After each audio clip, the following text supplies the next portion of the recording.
Yes, children, today myself is with a new lesson for the 7th standard students, object and complements. What is object and complements? In this chapter we'll learn about it.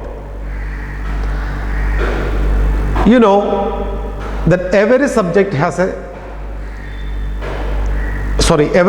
has a subject and predicate.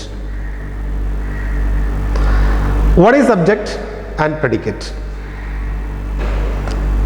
The predicate consists of verbs, direct and indirect objects, and complements and adverbials. That is called predicate. ഇപ്പോൾ ഒരു predicate എന്ന് പറഞ്ഞാൽ predicate എന്തൊക്കെ ഉണ്ടാകും? verb ഉണ്ടാകും, direct and indirect object ഉണ്ടാകും, ഒരു complement ഉണ്ടാകും, അതുപോലെ തന്നെ adverbialsഉം കാണും. ഇതാണ് ഒരു predicate എന്ന് പറയുന്നത്.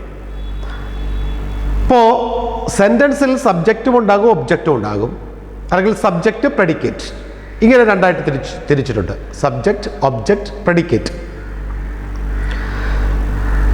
അപ്പോൾ പ്രെഡിക്കേറ്റ് എന്ന് വെച്ചാൽ വെർബും ഡയറക്റ്റ് ആൻഡ് ഇൻഡയറക്റ്റ് ഒബ്ജക്റ്റും അതുപോലെ തന്നെ കോംപ്ലിമെൻറ്റും അഡ്വേർബിൾസും ചേരുന്നതാണ് ഒരു പ്രെഡിക്കേറ്റ് എന്ന് പറയുന്നത്. പ്രെഡിക്കേറ്റ് ഭാഗം അതാണ്, ഗ്രൂപ്പ് ഓഫ് വേർഡ്സ് ആണത്. അപ്പോൾ ആ വേർഡ്സിൽ എന്തൊക്കെയാണ് ഉള്ളത്? വേർബ്സ് ഉണ്ട്, ഡയറക്റ്റ് ആൻഡ് ഇൻഡയറക്റ്റ് ഒബ്ജക്റ്റ് ഉണ്ട്, കോംപ്ലിമെൻ്റ് ഉണ്ട്, അഡ്വേർബിയൽസ് ഉണ്ട്. ഇനി സബ്ജക്റ്റ് എന്ന് വെച്ചാൽ ഒരു പ്രവൃത്തി ചെയ്യുന്ന ഒന്നിനെയാണ് നമ്മൾ സബ്ജക്റ്റ് എന്ന് പറയുക. ഇപ്പോൾ ഒരു സെൻറ്റൻസിൽ സബ്ജക്റ്റിനെ കുറിച്ച് പ്രതിപാദിക്കുന്ന ഭാഗം പ്രെഡിക്കേറ്റാണ്. ഇപ്പോൾ ഉദാഹരണത്തിന്, Renu is a student at IGNOU. IGNOU means Indira Gandhi open university. അപ്പോൾ ഇവിടെ സബ്ജക്റ്റ് എന്ന് പറയുന്നത് രേണുവാണ്. രേണു സബ്ജക്റ്റ് ആവുകയും പ്രെഡിക്കേറ്റ് ഭാഗത്ത് വരുന്ന ഗ്രൂപ്പ് ഓഫ് വേർഡ്സ് എന്ന് പറഞ്ഞാൽ എന്തൊക്കെയുണ്ടെന്ന് ശ്രദ്ധിക്കണം. ഒന്ന്, ഒരു വേർബ് കൺസിസ്റ്റ് ചെയ്യും, അല്ലെങ്കിൽ ഒരു ഡയറക്റ്റ് ഒബ്ജക്റ്റ് അല്ലെങ്കിൽ ഇൻഡയറക്റ്റ് ഒബ്ജക്റ്റ് ഉണ്ടാകും, കോംപ്ലിമെൻ്റ് ഉണ്ടാകും, അല്ലെങ്കിൽ അഡ്വേർബ്സ് ഉണ്ടാകും എന്നാണ് പറഞ്ഞത്. ഇവിടെ നമ്മൾക്കുള്ള സംഗതികൾ ഏതൊക്കെയാണെന്ന് നോക്കാം. രേണു സബ്ജക്റ്റാണ്. Is a student at IGNOU. Is എന്ന് പറയുന്നത് ഒരു വെർബാണ്. ഇനി എ സ്റ്റുഡൻറ്റ് അറ്റ് ഇഗ്നോ, ഇത് ആ സെൻറ്റൻസിലെ കോംപ്ലിമെൻ്റ് ആണ്. അപ്പോൾ ഇതെല്ലാം ചേരുന്നത് ഏതൊക്കെയാണ്? കോംപ്ലിമെൻ്റ് ഉണ്ടാകാം, ഡയറക്റ്റ് ഓർ ഇൻഡയറക്റ്റ് ഒബ്ജക്റ്റ് ഉണ്ടാകാം, അതല്ലെങ്കിൽ ഒരു വെർബ് ഉണ്ടാകാം, അഡ്വേർബിൾസ് ഉണ്ടാകാം. അങ്ങനെ വരുന്ന ഭാഗത്തിനെ നമ്മൾക്ക് പ്രെഡിക്കേറ്റ് എന്ന് പറയാം. അപ്പോൾ ഈ ആദ്യത്തെ എക്സാമ്പിളിൽ Renu subject, predicate is a student at IGNO. അടുത്തൊരു എക്സാമ്പിൾ കൂടെ നോക്കാം. Harish Rao is a doctor. ഇവിടെ സബ്ജക്റ്റ് എന്ന് പറയുന്നത് ഹരീഷ് റാവു ആണ്. ഹരീഷ് റാവു ആകുന്ന സബ്ജക്റ്റിനെ കുറിച്ച് പ്രെഡിക്കേറ്റ് ഭാഗത്തിൽ പറയുന്നത് എന്താണ്? Is a doctor. അപ്പോൾ സബ്ജക്റ്റായി, പ്രെഡിക്കേറ്റായി. ഇവിടെ ഈസ് എന്നത് വേർബാണ്. ഇവിടെ ഡോക്ടർ എന്ന് പറയുന്നത് നാമമാണ്, അത് ഒരു കോംപ്ലിമെൻ്റ് ആണ്. Harish Rao is a doctor. We says something about the subject. അതാണ് ഈ പ്രെഡിക്കേറ്റ് ഭാഗത്ത് വരുന്നത്. അപ്പോൾ ആദ്യത്തെ example, Renu is a student at IGNOU. Is a student at IGNOU. ഇഗ്നോയിൽ സ്റ്റുഡൻറ്റ് ആണ് എന്നുള്ളതാണ് രേണുവിനെ കുറിച്ച് പറയുന്ന ഭാഗം. വി ടോക്ക് അല്ലെങ്കിൽ tell something about the subject. Harish Rao is a doctor. We tell something about Harish Rao. Well, Harish Rao is what? Harish Rao is what? Or Renu is what? Renu is a student at IGNO. Harish Rao is a doctor. ഇനി അടുത്തൊരു example നോക്കാം. The teachers made Shahnaz the monitor of the class this year. That the teachers made Shahnaz the monitor of the class this year. ഈ വർഷം ക്ലാസ്സിൻ്റെ മോണിറ്ററായിട്ട്, ലീഡറായിട്ട് ഷഹനാസിനെ teacher നിയമിച്ചു.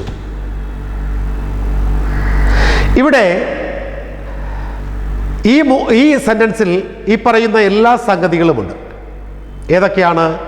വേർബുണ്ട്, subject ഉണ്ട്, വേർബുണ്ട്, object ഉണ്ട്, പിന്നെ എന്താണ്, കോംപ്ലിമെൻ്റ് ഉണ്ട്, അതുപോലെ തന്നെ എന്താണ്, അഡ്വേർബിയൽസുമുണ്ട്.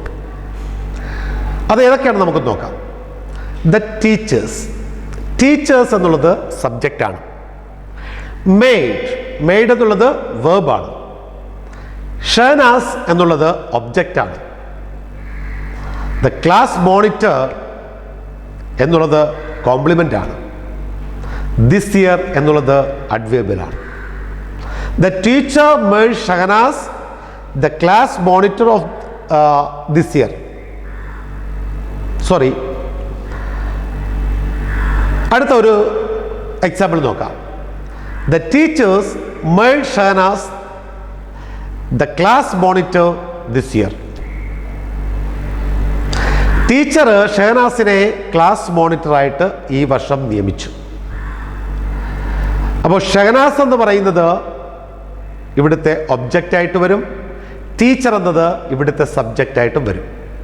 അപ്പോൾ ടീച്ചർ സബ്ജക്റ്റ്, ഷഹനാസ് ഒബ്ജക്റ്റ്. ഈ സെൻറ്റൻസിൽ രണ്ട് വസ്തുക്കളായി, ഒന്ന് ടീച്ചർ സബ്ജക്റ്റ്, ടീച്ചേഴ്സ് സബ്ജക്റ്റായി, ഷഹനാസ് ഒബ്ജക്റ്റുമാണ്. ഇനി ഇതിനകത്ത് മെയ്ഡ് എന്നുള്ളത് വേർബാണ്. ദ ക്ലാസ് മോണിറ്റർ എന്നുള്ളത് കോംപ്ലിമെൻ്റ് ആണ്. ദിസ് ഇയർ എന്നുള്ളത് അഡ്വേബിലാണ്. അപ്പോൾ ഒരു സെൻറ്റൻസിൽ നമ്മൾക്ക് പ്രെഡിക്കേറ്റ് ഭാഗത്ത് കൺസിസ്റ്റ് ചെയ്യാവുന്ന കാര്യങ്ങൾ എന്തൊക്കെയാണെന്ന് ഇപ്പോൾ വ്യക്തമായിട്ടുണ്ട്. Made Shahnaz the class monitor this year. ഈ വർഷം ക്ലാസ് മോണിറ്ററായിട്ട് ഷഹനാസിനെ ടീച്ചേഴ്സ് നിയമിച്ചു എന്നുള്ളതാണ്. അപ്പോൾ made Shahnaz the class monitor this year എന്നതിൽ എന്തൊക്കെയുണ്ട്? വേർബുണ്ട്, ഒബ്ജക്റ്റ് ഉണ്ട്, കോംപ്ലിമെൻ്റ് ഉണ്ട്, അഡ്വേബിനുണ്ട്. ഇനി അടുത്തത് നമ്മൾ പഠിക്കുവാൻ പോകുന്ന കാര്യം direct and indirect object. Predicate ഭാഗത്തിൽ ഒരു ഡയറക്റ്റ് അല്ലെങ്കിൽ ഇൻഡയറക്റ്റ് ഒബ്ജക്റ്റ് ഉണ്ട് എന്ന് നമ്മൾ മനസ്സിലാക്കി. എങ്ങനെയാണ് ഈ ഡയറക്റ്റ് ഒബ്ജക്റ്റ് സബ്ജക്റ്റുമായിട്ട് റിലേറ്റ് ചെയ്യുക, അല്ലെങ്കിൽ ഇൻഡയറക്റ്റ് ഒബ്ജക്റ്റുമായിട്ട് റിലേറ്റ് ചെയ്യുക, അല്ലെങ്കിൽ ഡയറക്റ്റ് ഒബ്ജക്റ്റും സബ്ജക്റ്റുമായിട്ട് റിലേറ്റ് ചെയ്തിരിക്കുന്നത് എങ്ങനെയാണെന്ന് നമുക്ക് നോക്കാം. Rani gave Mridula a present yesterday. Rani ഇന്നലെ മൃദുലയ്ക്ക് ഒരു പ്രസന്റ് നൽകി. ഇവിടെ റാണി എന്നുള്ളത് സബ്ജക്റ്റാണ്, ഗവ് വേർബാണ്, മൃദുല ഇൻഡയറക്റ്റ് ഒബ്ജക്റ്റാണ്. ഇവിടുത്തെ പ്രസന്റ് ആണ് ഡയറക്റ്റ് ഒബ്ജക്റ്റ്. യെസ്റ്റർഡേ എന്നുള്ളത് അഡ്വേർബുമാണ്. അപ്പോൾ എക്സാമ്പിൾ നോക്കുക. Rani gave Mridula a present yesterday. Rani ഇന്നലെ മൃദുലയ്ക്ക് ഒരു പ്രസന്റ് കൊടുത്തു.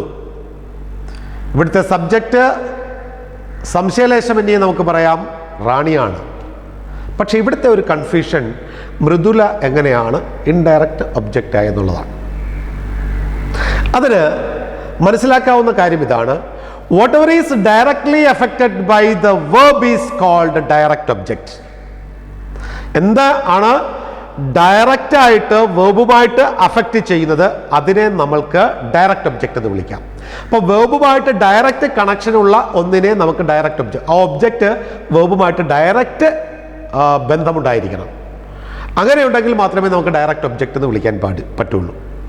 അതല്ല എങ്കിൽ അത് ഇൻഡയറക്റ്റ് ഒബ്ജക്റ്റ് ആണ്. ഇവിടെ മൃദുല ഒബ്ജക്റ്റ് ആണ്, പക്ഷേ അത് ഇൻഡയറക്റ്റ് ആയിപ്പോയി. റാണി ഗേവ് എ പ്രസന്റ് എന്ന് പറഞ്ഞാൽ സംഭവം ഡയറക്റ്റ് ആയില്ലേ. റാണി gave a present yesterday. Rani ഇന്നലെ ഒരു പ്രസന്റ് കൊടുത്തു. ഇവിടുത്തെ ചോദ്യം ആർക്ക് കൊടുത്തു എന്നുള്ളതാണ് പ്രസന്റ്. അപ്പോൾ റാണി ഗേവ് മൃദുല എ പ്രസന്റ്. ഇവിടെ റാണിയുമായിട്ട് ഡയറക്റ്റ് ബന്ധപ്പെട്ടിരിക്കുന്നത് എന്താണ്? റാണിയുമായിട്ടല്ല, ഗേവ് എന്ന വേർബുമായിട്ട് ഡയറക്റ്റ് ബന്ധപ്പെട്ടിരിക്കുന്നത് പ്രസന്റ് എന്നുള്ള ഡയറക്റ്റ് ഒബ്ജക്റ്റാണ്. അതിനുശേഷം മാത്രമേ മൃദുലയിലേക്ക് അത് വരുന്നുള്ളൂ. അതുകൊണ്ട് മൃദുല ഇൻഡയറക്റ്റ് ഒബ്ജക്റ്റാണ്. അപ്പോൾ ഒരു ഡയറക്റ്റ് ഒബ്ജക്റ്റ് എന്ന് പറഞ്ഞാൽ അത് നേരിട്ട് വേർബുമായിട്ട് ബന്ധപ്പെട്ടിരിക്കുന്നു. Gave Mridula a present. മൃദുലയ്ക്ക് കൊടുത്തു, റാണി മൃദുലയ്ക്ക് കൊടുത്തു. ഇവിടെ കൊടുത്തത് പ്രസന്റ് ആണ്. ആരാ കൊടുത്തത്? റാണിയാണ് കൊടുത്തത്. റാണി കൊടുത്ത പ്രസന്റ് ആർക്കാണ്? മൃദുലയ്ക്കാണ് കൊടുത്തത്. അതുകൊണ്ട് പ്രസന്റ് എന്നുള്ളത് ഗേവ് എ പ്രസന്റ്, പ്രസന്റ് എന്നുള്ളത് ഡയറക്റ്റ് ആയിട്ടുള്ള ഒബ്ജക്റ്റ്, വേർബും പ്രസന്റുമായിട്ട് ഡയറക്റ്റ് ബന്ധം. അതിനുശേഷമാണ് അത് മൃദുലയ്ക്ക് കിട്ടുന്നത്. മൃദുല ഇൻഡയറക്റ്റ് ഒബ്ജക്റ്റായി. ഇനി അടുത്ത ഭാഗം. The direct object generally follows the indirect object. അപ്പോൾ ഒരു ഡയറക്റ്റ് ഒബ്ജക്റ്റ് സാധാരണ ഇൻഡയറക്റ്റ് ഒബ്ജക്റ്റിന് ശേഷമായിരിക്കും വരിക. അപ്പോൾ the direct object generally follows the indirect object. ഒരു ഇൻഡയറക്റ്റ് ഒബ്ജക്റ്റിന് ശേഷമായിരിക്കും ഡയറക്റ്റ് ഒബ്ജക്റ്റ് എപ്പോഴും വരിക. ഇവിടെ Rani gave Mridula a present yesterday എന്നുള്ള സെൻറ്റൻസിൽ മൃദുല എന്ന ഒബ്ജക്റ്റ് അതിന് ശേഷമാണ് ഡയറക്റ്റ് ഒബ്ജക്റ്റ് വന്നിരിക്കുന്നത്. എന്താണ് ഡയറക്റ്റ് ഒബ്ജക്റ്റ്? പ്രസന്റ്. ഇനി അടുത്ത ഭാഗം കോംപ്ലിമെൻ്റാണ്. ഈ ചാപ്റ്ററിൻ്റെ പേര് തന്നെ ഒബ്ജക്ട്സ് ആൻഡ് കോംപ്ലിമെൻ്റാണ്. കോംപ്ലിമെൻ്റ് എന്ന് വെച്ചാൽ complement is a word or group of words that is necessary to complete a sentence. ഒരു സെൻറ്റൻസിലെ വേർഡാകാം, അതല്ലെങ്കിൽ ഗ്രൂപ്പ് ഓഫ് വേർഡ്സ് ആകാം. ഇത് ഒരു സെൻറ്റൻസിന് വളരെ അനിവാര്യമായിട്ടുള്ള ഒന്നാണ്. കോംപ്ലിമെൻ്റ് എന്ന് പറയുന്നത് ഒരു വേർഡാകാം, അല്ലെങ്കിൽ ഗ്രൂപ്പ് ഓഫ് വേർഡ്സ് ആകാം. ഇത് ഒരു സെൻറ്റൻസിന് വളരെ അത്യാവശ്യമായിട്ടുള്ളൊരു കാര്യമാണ്. നമ്മൾ നേരത്തെ പഠിച്ച ഉദാഹരണം നോക്കാം. Renu is a student at IGNOU. Renu ഇഗ്നോയിൽ ഒരു സ്റ്റുഡൻ്റാണ്. രേണു ഈസ് എന്നതിന് ശേഷം മറ്റൊന്നുമില്ല, എന്താണെന്നതിനെക്കുറിച്ചൊരു അറിവുമില്ല. അങ്ങനെ വന്നാൽ ഈ സെൻറ്റൻസ് കംപ്ലീറ്റ് ആവില്ല. അപ്പോൾ കംപ്ലീറ്റ് ആകണമെന്നുണ്ടെങ്കിൽ എന്ത് വേണം? ഒരു കോംപ്ലിമെൻ്റ് ഉണ്ടാകണം. ആ കോംപ്ലിമെൻ്റ് എന്ന് പറയുന്നത് വേർഡാകാം, ഗ്രൂപ്പ് ഓഫ് വേർഡ്സ് ആകാം. ഒരു വേർഡാകാം, അല്ലെങ്കിൽ ഗ്രൂപ്പ് ഓഫ് വേർഡ്സ് ആകാം. അപ്പോൾ അങ്ങനെ ഒരു വ്യക്തിയെക്കുറിച്ച് എന്താണോ നമ്മൾ പറയാൻ ഉദ്ദേശിക്കുന്ന ഭാഗം, ആ പ്രെഡിക്കേറ്റ് ഭാഗത്ത് വരുന്ന ആ ഭാഗത്തിന് നമുക്ക് കോംപ്ലിമെൻ്റ് എന്ന് ചുരുക്കി പറയാം. ഇനി കോംപ്ലിമെൻ്റ് ഭാഗത്ത് വരുന്ന വാക്കുകൾ ബി, സീം, ലുക്ക്, ബിക്കം ഇങ്ങനെയുള്ള വാക്കുകളാണ് സാധാരണ നമ്മൾ കോംപ്ലിമെൻ്റ് വേർഡ്സ് ആയിട്ട് ഉപയോഗിക്കുന്നത്. ഇനി compliment can be A subject compliment or an object compliment. ഒരു സബ്ജക്റ്റ് കോംപ്ലിമെൻ്റ് ആകാം, അല്ലെങ്കിൽ ഒരു ഒബ്ജക്റ്റ് കോംപ്ലിമെൻറ്റും ആകാം. അപ്പോൾ ഒരു കോംപ്ലിമെൻ്റ് ഒരു സെൻറ്റൻസിൽ ഉണ്ടാകാം. ആ സെൻറ്റൻസിൽ കോംപ്ലിമെൻ്റ് എന്ന് പറയുന്നത് വേർഡ്സ് ആണ്, അല്ലെങ്കിൽ ഗ്രൂപ്പ് ഓഫ് വേർഡ്സ് ആണ്. അതൊരു സെൻറ്റൻസിന് ഏറ്റവും അത്യാവശ്യമായിട്ടുള്ള ഒന്നാണ്. ഇതിനകത്ത് നമുക്ക് be, seem, look, become, always തുടങ്ങിയ വാക്കുകൾ നമ്മൾക്ക് കോംപ്ലിമെൻ്റ് ആയിട്ട് ഉപയോഗിക്കാൻ കഴിയും. അതേപോലെ തന്നെ കോംപ്ലിമെൻ്റ് ഒരു സബ്ജക്റ്റ് കോംപ്ലിമെൻ്റ് ആകാം, അല്ലെങ്കിൽ ഒരു ഒബ്ജക്റ്റ് കോംപ്ലിമെൻ്റ് ആകാം. നമ്മൾക്ക് ഈ ആദ്യം പഠിച്ച രണ്ട് എക്സാമ്പിൾ ഒന്നുകൂടെ ഒന്ന് നോക്കാം. സബ്ജക്റ്റ് കോംപ്ലിമെൻറ്റും ഒബ്ജക്റ്റ് കോംപ്ലിമെൻറ്റും എന്താണെന്ന്. സബ്ജക്റ്റ് കോംപ്ലിമെൻറ്റ് എന്ന് വെച്ചാൽ directly related to the subject.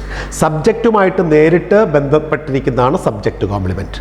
Object complement എന്ന് വെച്ചാൽ it which gives us the information about the object. ഒബ്ജക്റ്റിനെ കുറിച്ച് കൂടുതൽ ഇൻഫർമേഷൻ തരുന്നതാണ് ഒബ്ജക്റ്റ് കോംപ്ലിമെൻറ്റ്. സബ്ജക്റ്റ് കോംപ്ലിമെൻറ്റ് എന്ന് വെച്ചാൽ directly related to the subject. സബ്ജക്റ്റുമായിട്ട് നേരിട്ട് ബന്ധപ്പെട്ടിരിക്കുന്നത് സബ്ജക്റ്റ് കോംപ്ലിമെൻറ്റും. ഒബ്ജക്റ്റ് കോംപ്ലിമെൻറ്റ് വെച്ചെന്നാൽ ഒബ്ജക്റ്റിനെ കുറിച്ച് കൂടുതൽ ഇൻഫർമേഷൻ തരുന്നത് ഒബ്ജക്റ്റ് കോംപ്ലിമെൻറ്റുമാണ്.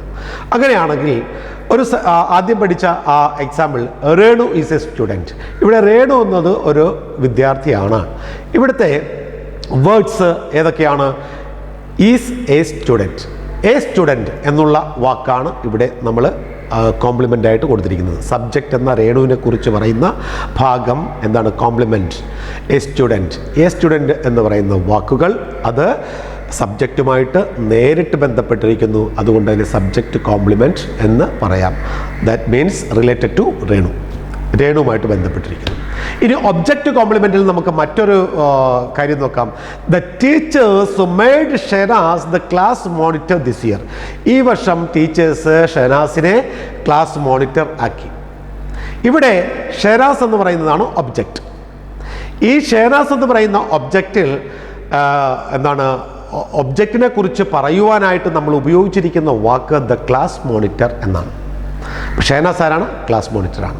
അപ്പോൾ ഒബ്ജക്റ്റ് കോംപ്ലിമെൻ്റ് എന്ന് പറയുമ്പോൾ ഒബ്ജക്റ്റ് കോംപ്ലിമെൻറ്റിലെ ഒബ്ജക്റ്റിനെ കുറിച്ച് കൂടുതൽ വ്യക്തത വരുത്തുന്നു ബാക്കിയുള്ള ഭാഗം. എന്ന് വെച്ചാൽ Shahnaz the class monitor. The class monitor എന്നുള്ളത് ഒബ്ജക്റ്റ് കോംപ്ലിമെൻ്റ് ആണ്. ഇതാണ് subject complement and object complement. ഇതാണ് ഒബ്ജക്റ്റ് ആൻഡ് കോംപ്ലിമെൻറ്റ് എന്നുള്ള പാഠഭാഗത്തിൽ നമ്മൾ മനസ്സിലാക്കേണ്ടത്. അപ്പോൾ നമുക്ക് ഒരു സബ്ജക്റ്റ് ഉണ്ടാകും, ഒരു സെൻറ്റൻസ് സബ്ജക്റ്റ് ഉണ്ടാകും, പ്രെഡിക്കേറ്റ് ഉണ്ടാകും. പ്രെഡിക്കേറ്റ് എന്ന് പറയുന്നത് എന്തൊക്കെയാണ്? വെർബ് ഉണ്ടാകും, ഒരു ഡയറക്റ്റ് ഒബ്ജക്റ്റ് ഉണ്ടാകും, ഇൻഡയറക്റ്റ് ഒബ്ജക്റ്റ് ഉണ്ടാകാം, അതല്ലെങ്കിൽ കോംപ്ലിമെൻ്റ് ഉണ്ടാകാം, അല്ലെങ്കിൽ ഒരു അഡ്വർബ് ഉണ്ടാകാം. ഇനി അടുത്തത് ഒരു കോംപ്ലിമെൻ്റാണ്. കോംപ്ലിമെൻ്റ് എന്ന് വെച്ചാൽ ഒരു വാക്കാണ് അല്ലെങ്കിൽ വാക്കുകളുടെ ശ്രേണിയാണ്. അതൊരു സെൻറ്റൻസിന് അത്യാവശ്യമാണ്. ഇനി direct and indirect object. Direct object എന്ന് വെച്ചെന്നാൽ വെർബുമായിട്ട് നേരിട്ട് ബന്ധപ്പെട്ടിരിക്കുന്നു. ഇൻഡയറക്റ്റ് ഒബ്ജക്റ്റ് എന്ന് വെച്ചെന്നാൽ വെർബുമായിട്ട് ഇൻഡയറക്റ്റായിട്ട് ബന്ധപ്പെട്ടിരിക്കുന്നു. ഇതാണ് ഇൻഡയറക്റ്റ് ഒബ്ജക്റ്റും ഡയറക്റ്റ് ഒബ്ജക്റ്റും തമ്മിലുള്ള വ്യത്യാസം. ഇനി കോംപ്ലിമെൻ്റ് വേർഡ്സ് ഉപയോഗിക്കുന്നത് be, seem, look, always, become തുടങ്ങിയ വാക്കുകൾ നമുക്ക് കോംപ്ലിമെൻ്റ് വേർഡ്സ് ആയിട്ട് ഉപയോഗിക്കാവുന്നതാണ്. അതുപോലെ തന്നെ കോംപ്ലിമെൻ്റ് എന്ന് പറയുന്നത് ഒരു സബ്ജക്റ്റ് കോംപ്ലിമെൻ്റ് ആകാം, അതുപോലെ തന്നെ ഒരു ഒബ്ജക്റ്റ് കോംപ്ലിമെൻറ്റും ആകാം. സബ്ജക്റ്റ് കോംപ്ലിമെൻ്റ് എന്ന് പറയുമ്പോൾ subject complement directly related to the subject. Object complement എന്ന് പറയുന്നത് object complement gives us more information about the object. ഇതാണ് ഇന്ന് നമ്മൾ പഠിച്ചത്. ഇത് വളരെ ശ്രദ്ധാപൂർവം പഠിക്കുക. ഇതിൻ്റെ എക്സസൈസ് ഇതിന് ശേഷം ഞാൻ തരുന്നതായിരിക്കും. Thank you very much.